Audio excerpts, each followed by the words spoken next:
కృష్ణా నదికి వరదలు వచ్చిన వెంటనే బుడమేరు పొంగిన వెంటనే ఇది మన ధవళేశ్వరం కానీ లేదంటే ఇక్కడ మనకి ఏలేరు కానీ ఇవి కూడా నీటి మట్టాలు పెరుగుతూ ఉన్నాయి. సో వెంటనే శుద్ధగడ్డ కాలం నుంచి కూడా నీళ్ళు వచ్చేస్తాయి, ముంపు ప్రాంతాలకు వచ్చేస్తాయి. వీటి మీద ఎప్పటికప్పుడు కలెక్టర్ షణ్మోహన్ గారితో కూడా మాట్లాడడం జరిగింది. మేము 2వ తారీఖు 3వ తారీఖు నుంచి మాట్లాడుతూనే ఉన్నాం, డేంజర్ లెవెల్స్ లేవని. ఒకసారి అంతకుముందు కూడా జరిగితే ఫస్ట్ లెవెల్ వార్నింగ్ ఇచ్చాం, మళ్ళీ తగ్గిపోయిందని చెప్పారు.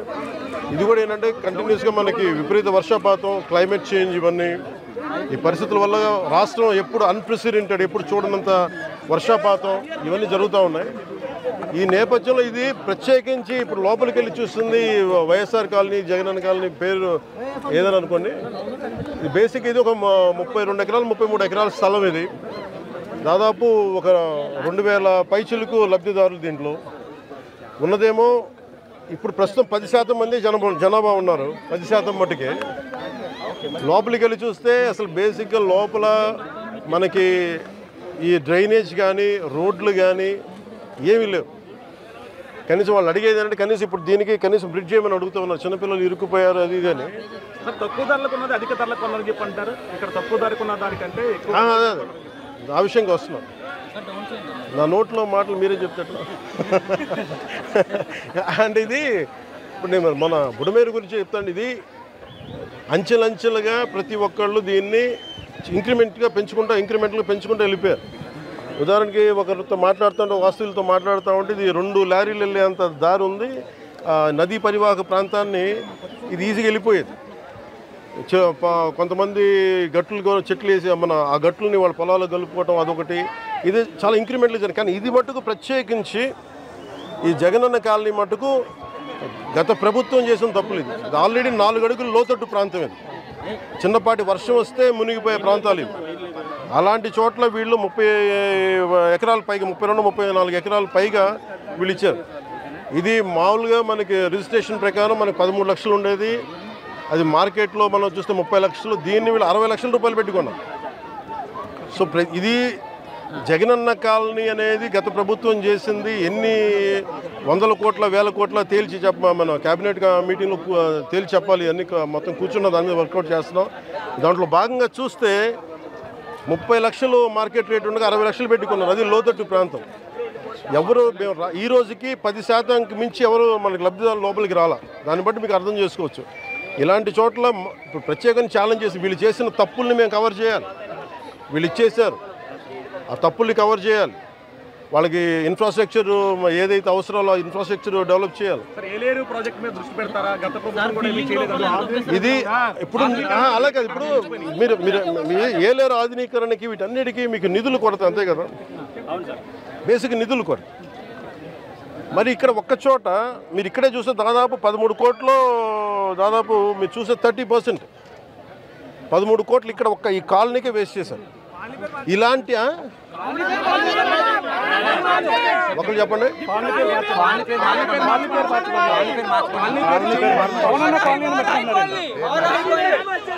ఇది కాలనీ పేరు మార్చుకోవడం అంటే మీరందరూ కోరుకొని అలాగే మీరందరూ కోరుకొని ఒక నిమిషం. కాలనీల పేర్లు ఎందుకు నాయకుల పేర్లు ఉండకూడదు చెప్తా. వాళ్ళ జేబులో డబ్బులు కాదు. అందుకని మనం చేయాల్సింది ఏంటంటే నేల కోసం పనిచేసిన నాయకుల పేర్లు పెడితే మంచిది. అదే మన జాతీయ నాయకులు చాలా మంది ఉన్నారు, రాష్ట్ర స్థాయి నాయకులు ఉన్నారు, పిఠాపురం మహారాజు గారు ఉన్నారు. అలాంటి గొప్ప మహానుభావుల పేర్లు పెడితే మంచిది. మేము నిజంగా అలాంటివి కోరుకుంటాం.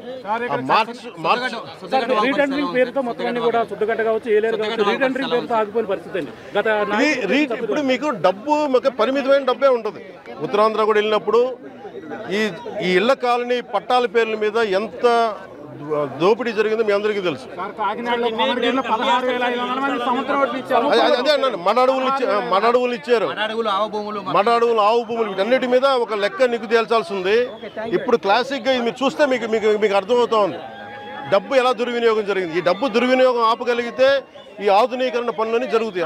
నేను దాన్ని మనస్ఫూర్తిగా నమ్ముతున్నాను. అంటే ఇది నేను ముందు నుంచి కూడా అధికారుల సంసిద్ధత ఎలా ఉంది, ఏ స్థాయిలో ఉంది అనేది ఫస్ట్ నేను ముందు నుంచి ఫోన్లో మాట్లాడుతున్నాను. ఈరోజు వచ్చి మొత్తం చేశాను. అన్ని మనకి హెల్త్ క్యాంప్స్ కానీ వరద నీరు తగ్గగానే మనకి అంటువ్యాధులు వస్తాయి, దానికోసం చర్యలు ఏం తీసుకున్నారని కలెక్టర్ గారితో చెప్పినా కానీ చూడటం జరిగింది.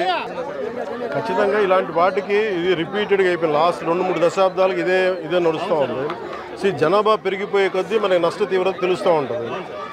మనకి వ్యవసాయ భూమి వినియోగంలోకి వచ్చే కొద్దీ నష్టం తెలుస్తూ ఉంటుంది. దీని మీద ఇది ఒక్క పిఠాపురంకి సంబంధించి ఎక్కడెక్కడ ఇలాంటి పరిస్థితులు ఉన్నాయి వీటన్నిటి మీద సమగ్రంగా ఒక కమిటీ చేయాలి. మన ముఖ్యమంత్రి గారితో కూడా మాట్లాడుతున్నప్పుడు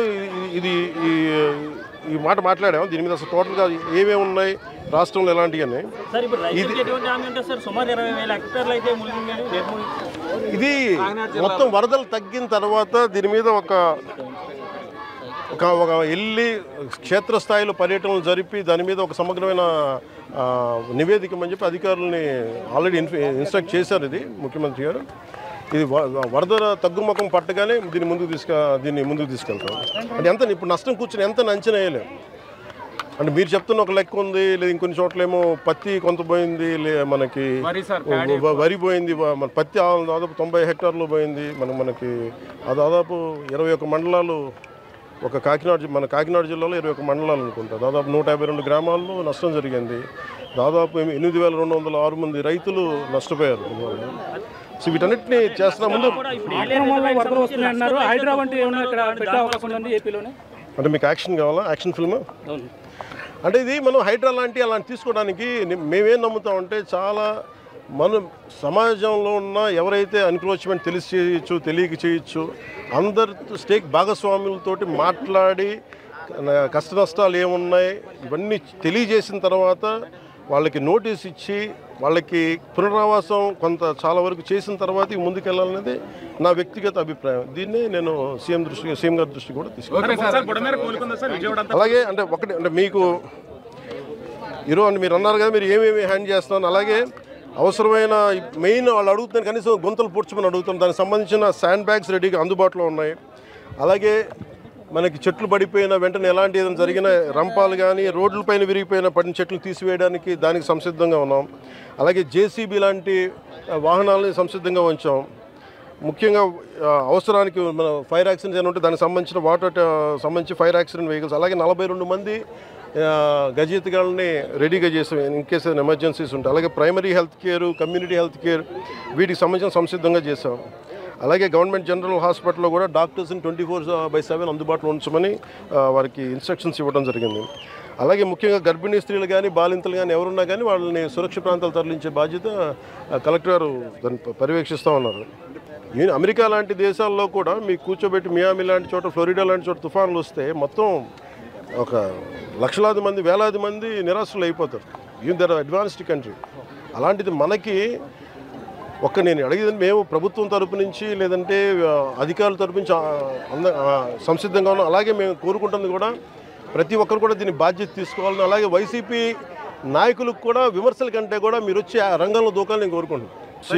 ఫైనల్ గా ఏలేరు జలాశయం అనేది ఇక్కడ చాలా ముఖ్యమైనది వరదాయిని మెట్టకి, అదే దుఃఖదాయనిగా మారుతుంది.